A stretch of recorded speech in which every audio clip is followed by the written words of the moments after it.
Moses on the beat. Assalamualaikum warahmatullahi wabarakatuh. Perkenalkan, kami dari kelompok 8 yang beranggotakan saya sendiri, Anindita Putri Devira, Hafiz Astia Siti, Rosida Asiptia, Azam Nur Hasmi, dan Wahyu Kurniawan akan menjelaskan tentang jurnal ilmiah yang berjudul Profil Nutrisi dan Kualitas Galantin Bandeng dengan penambahan jenis dan konsentrasi asap cair yang berbeda. Selanjutnya, bagian pendahuluan. Pendahuluan pertama akan membahas tentang ikan bandeng. Ikan bandeng merupakan salah satu komoditas penting perikanan payau yang mempunyai nutrisi tinggi dalam mendukung pemenuhan gizi masyarakat Indonesia. Dalam 100 gram daging ikan bandeng mengandung 18 hingga 19 protein dengan asam amino dominan adalah lisin dan 3 hingga 9% lemak dengan lemak yang terkandung adalah omega 3, omega 6, dan omega 9. Adapun fungsi biologis dari kandungan asam amino dan asam lemak yang terkandung pada ikan bandeng sangat bermanfaat bagi tubuh manusia, diantaranya antihipertensi, antioksidan, antimikroba, dan anti kanker. Kemudian nilai nutrisi ikan bandeng dapat dioptimalkan melalui produk olahan ikan bandeng. Salah satu produk olahannya adalah galantin. Galantin adalah olahan yang memanfaatkan sifat gel strength dari lumatan daging ikan bandeng dengan penambahan bumbu lainnya. Pembentukan gel yang kuat dipengaruhi oleh jumlah dan komposisi protein yang ada pada daging ikan dan akan berpengaruh pada tekstur galantin ikan bandeng. Penambahan bumbu juga dimanfaatkan untuk menambah cita rasa dan memperpanjang umur simpan. Penambahan bumbu dapat dilakukan dengan cara penambahan asap cair, di mana asap cair merupakan bahan pengawet alami hasil kondensasi terkontrol pembakaran kayu. Berbagai pengembangan asap cair yang telah banyak dilakukan adalah redestilasi uap cair, filtrasi, dan nano-enkapsulasi. Penggunaan ketiga jenis asap cair ini untuk meningkatkan kualitas senyawa asap cair yang berperan sebagai flavoring agent dan preservative agent. Adapun tujuan dari penelitian ini adalah untuk mengkaji profil nutrisi dan kualitas dari galantin ikan bandeng dengan penambahan ketiga jenis asap cair yang berbeda. Kemudian selanjutnya ada bahan dan metode. Bahan yang digunakan pada penelitian ini berupa ikan bandeng segar dengan berat 450 gram dan panjang 25 cm.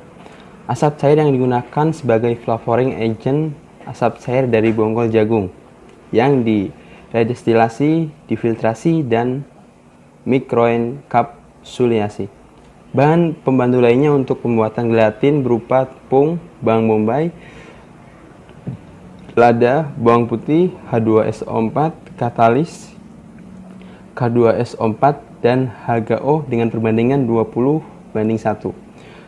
Kemudian NaOH 0,1, asam borat 2%, HCl, larutan boraks, pelarut heksana, C6H14, NaOH 30%, CH3COH 3%, larutan lub, Kl 20%, H2SO4 25%, larutan amilum 0,5%, dan aquades. Kemudian analisis profil asam lemak menggunakan gas kromatografi dan mass spektrometri. Kemudian analisis profil asam amino menggunakan high performance liquid chromatography, Shimizu Corporation. Kemudian alat yang digunakan untuk analisis proximat terdiri dari timbangan digital, kemudian desikator oven, aluminium foil, labu Kesdal, peralatan Sochlet, labu lemak, buret, labu Erlenmeyer, destilator, kompor listrik, kertas saring yang bebas lemak dan abu, serta kapas. Kemudian analisis tekstur gelatin bandeng menggunakan tekstur analyzer. Dan analisis hedonik menggunakan score sheet hedonic scale. Kemudian selanjutnya metode penelitian akan dijelaskan oleh teman saya. Metode penelitian yang pertama yaitu pembuatan gelatin bandeng. Pembuatan gelatin bandeng mengacu pada Eka Watinisi et al. Tahun 2008 dengan modifikasi penambahan tepung dan asap cair. Daging ikan bandeng yang telah dipisahkan dari tulang, duri, isi perut, dan kulit dihaluskan. Kemudian dibuat adonan dengan tambahan garam, tepung, bawang, merica, dan air es. Adonan dibentuk silinder dan dibungkus daun pisang dan dikukus selama 40 menit. Gelatin yang sudah matang didinginkan dan disimpan di refrigerator untuk dilakukan analisis keesokan harinya. Yang kedua yaitu analisis profil asam amino dan asam lemak. Yang pertama, analisis profil asam amino gelatin dilakukan berdasarkan prosedur AOAC menggunakan HPLC, sedangkan profil asam lemak sampel gelatin bandeng dilakukan berdasarkan prosedur AOAC menggunakan GC. Yang ketiga yaitu analisis proksimat. Analisis proksimat dilakukan terhadap gelatin bandeng meliputi analisis kadar air, kadar abu, kadar protein, dan kadar lemak. Yang keempat yaitu analisis tekstur. Analisis tekstur gelatin bandeng berupa kekerasan dan deformasi diukur dengan tekstur analyzer model TATX+. Gelatin diuji pada temperatur ruang. Yang kelima yaitu uji hedonik. Pengujian hedonik gelatin bandeng meliputi kenampakan, bau, rasa, tekstur dengan kisaran nilai yang disediakan 5-9 menggunakan metode hedonic test. Yang terakhir yaitu analisis data. Penelitian ini menggunakan metode eksperimental dengan desain rancangan faktorial dan dua faktor, yaitu faktor pertama jenis asap cair yang berbeda, yaitu redestilasi, filtrasi, dan mikroenkapsulasi. Asap cair merupakan bahan penguat alami yang diperoleh dari hasil kondensat asam pada proses pirolisis konstituen kayu yang mengandung komponen hemiselulosa, selulosa, dan lignin. Redestilasi asap cair yaitu mendestilasi asap cair pada suhu yang dapat menguapkan senyawa tar sehingga dihasilkan senyawa redestilasi total asap cair bebas tar. Filtrasi dilakukan dengan menggunakan arang aktif dan zeolit aktif. Sedangkan mikroenkapsulasi didefinisikan sebagai pembungkusan dan perlingkupan suatu bahan aktif dengan bahan lainnya yang dirancang untuk menghasilkan mikroenkapsul yang solut. Kemudian faktor yang kedua yaitu konsentrasi dari ketiga jenis asap cair yang digunakan, yaitu 1%, 2%, dan 3%. Semua perlakuan dilakukan dengan 3 kali ulangan. Analisis data menggunakan ANOVA. Selanjutnya adalah hasil dan pembahasan. Seperti yang telah dijelaskan pada metode penelitian, asap cair yang ditambahkan ke dalam adonan gelatin bandeng itu jenis dan konsentrasinya berbeda, sehingga didapatkan 9 perlakuan, yaitu R1, R2, R3, F1, F2, F3, M1, M2, M3, dengan R, Fm merupakan kode dari jenis asap cair, R asap cair redestilasi, F asap cair filtrasi, dan M asap cair mikroenkapsulasi. Kemudian 1, 2, 3 merupakan konsentrasi yang berbeda dari asap cair yang ditambahkan ke dalam adonan gelatin. 1 merupakan konsentrasi 1%, 2 konsentrasi 2%, dan 3 konsentrasi 3%. Selanjutnya adalah hasil analisis profil asam amino dari gelatin bandeng. Ditemukan sebanyak 15 jenis asam amino dengan 5 asam amino esensial dan 10 asam amino non esensial. Pada asam amino esensial yang paling dominan itu asam amino lisin, dan pada asam amino non esensial yang dominan itu adalah asam glutamat. Sehingga dari tabel 1 dapat disimpulkan bahwa perlakuan yang mengandung total asam amino esensial tertinggi terletak pada perlakuan M2 atau mikroenkapsulasi 2% yang ditambahkan ke dalam gelatin bandeng, dan untuk total asam amino non esensial tertinggi ada pada perlakuan R3 atau asap cair redestilasi dengan konsentrasi 3% yang ditambahkan ke dalam adonan gelatin bandeng. Yang selanjutnya adalah hasil analisis profil asam lemak. Pada gelatin bandeng ditemukan asam lemak omega 3, EPA, dan DHA. EPA adalah asam eikosapentanoat dan DHA adalah asam docosaheksanoat. Dari 9 perlakuan,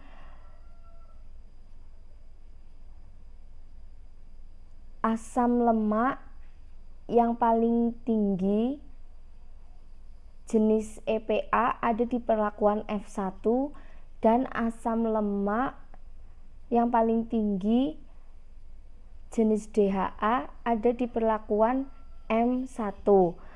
EPA pada perlakuan F1 sebanyak 181,4 mg per 100 gram dan DHA yang paling banyak pada konsentrasi M1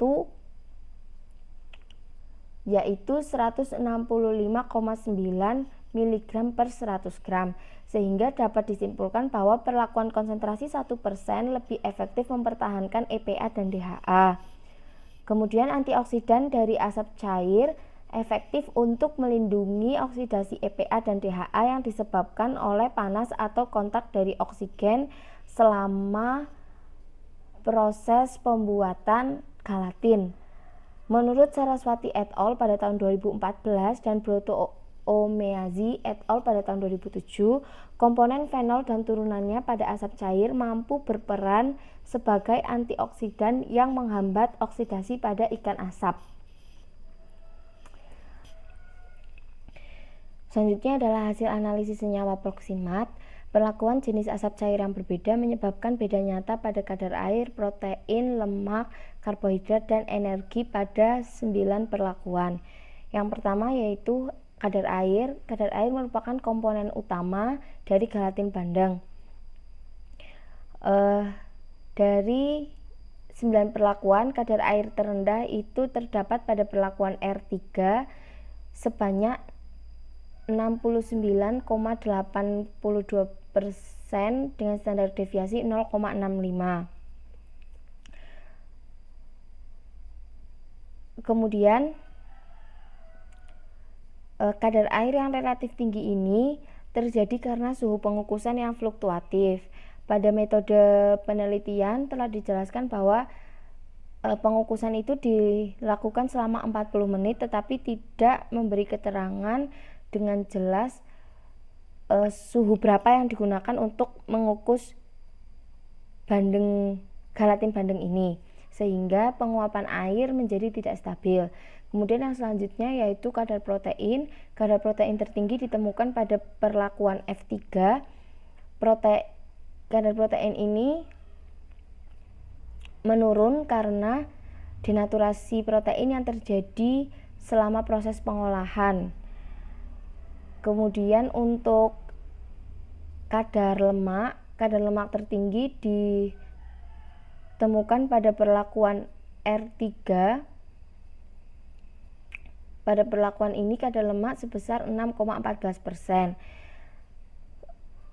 Kadar lemak dari ikan bandeng ini turun karena menurut Tamaila et al. Pada tahun 2003 lemak dari bandeng segar itu kurang lebih sebesar 9,25%.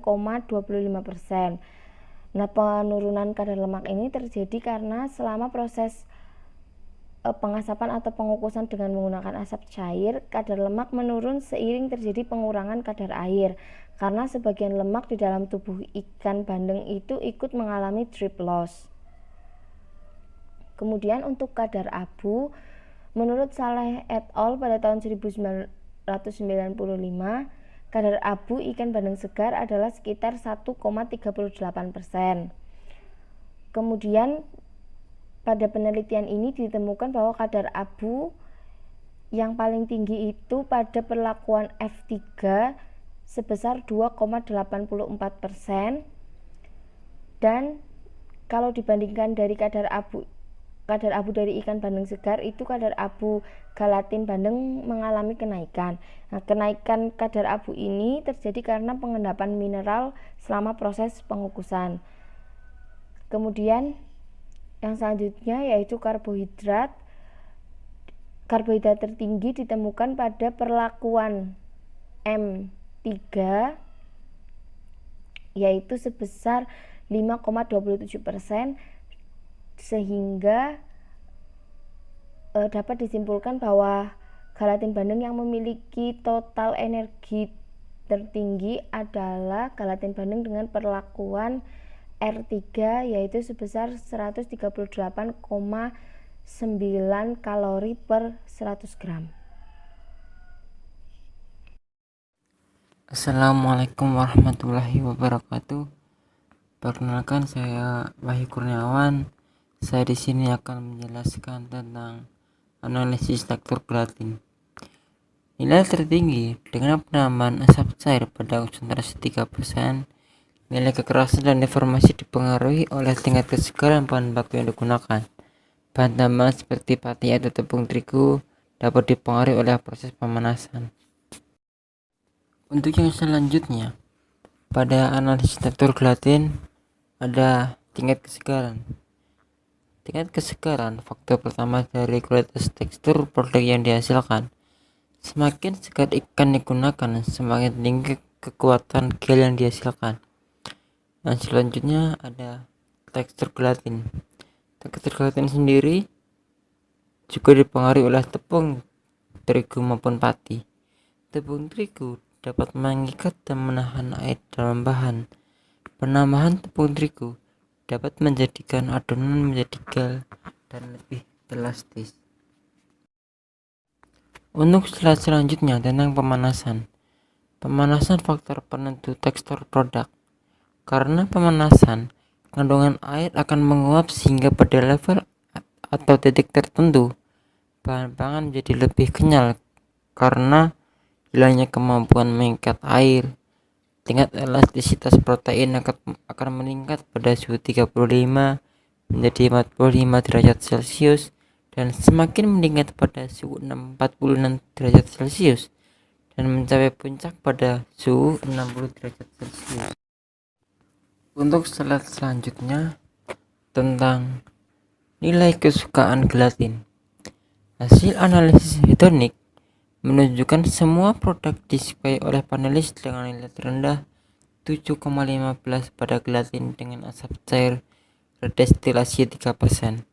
Penambahan nanoenkapsulasi asap cair 1% memberikan nilai tertinggi pada kenampakan gelatin lebih terang dan lebih menarik panelis hingga sangat disukai.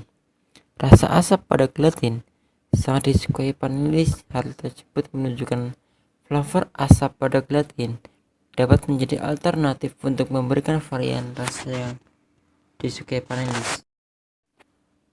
Untuk slide selanjutnya, pada nilai kesukaan gelatin, tekstur menunjukkan gelatin sangat disukai oleh semua panelis pada semua perlakuan. Penambahan asap cair membuat tekstur gelatin menjadi lebih kompak sehingga sangat disukai oleh panelis. Penambahan asap cair nanoenkapsulasi 1% memberikan nilai hedonik tertinggi yaitu 7,97 yang mendekati 8 menunjukkan gelatin amat sangat disukai panelis. Adapun kesimpulan dari penelitian ini adalah penambahan jenis asap cair beserta konsentrasi yang berbeda memberikan pengaruh nyata terhadap profil asam amino, asam lemak, kadar air, kadar protein, lemak, karbohidrat, energi, dan nilai hedonik gelatin ikan bandeng. Yang kedua, penggunaan asap cair sebagai flavoring agent dapat diterapkan pada olahan produk perikanan dengan tetap mempertahankan kualitas produk yang dihasilkan. Sekian presentasi dari kelompok kami. Mohon maaf apabila terdapat kesalahan dan jika ada yang ingin bertanya dipersilahkan. Lebih dan kurang mohon maaf. Wabillahi taufiq wal hidayah. Wassalamualaikum warahmatullahi wabarakatuh.